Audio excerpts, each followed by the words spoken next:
樓層組裝，點擊樓層組裝。展開該菜單下的所有命令。點取菜單中的樓層組裝按鈕。進行樓層組裝。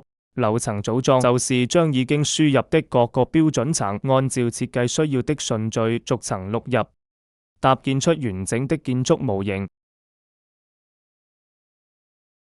選擇第一標準層。勾選自動計算底標高。下面的編輯坑填0表示首層底標高是0。點擊增加。完成1到2層的組裝。程序會自動的計算下一樓層的底標高。選擇第2標準層。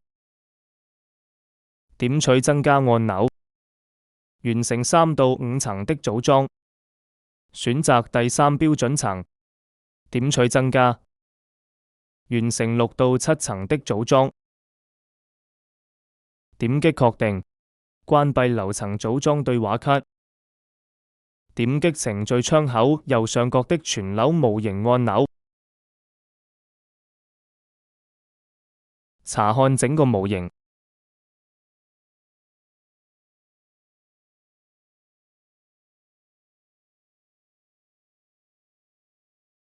樓層組裝完後，還可以進行網格和模型的檢查。可以對新建的模型進行檢查，根據檢查結果，可對模型的不合理之處進行相應的修改。模型荷載輸入結束，進入上部結構計算。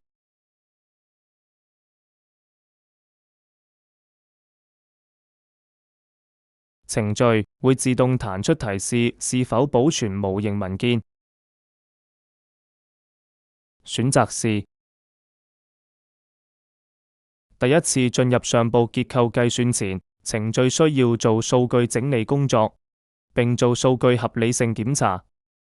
下面的對話框是整理的內容，在第一次退出建模時，程序隱含打勾的選項都應該執行。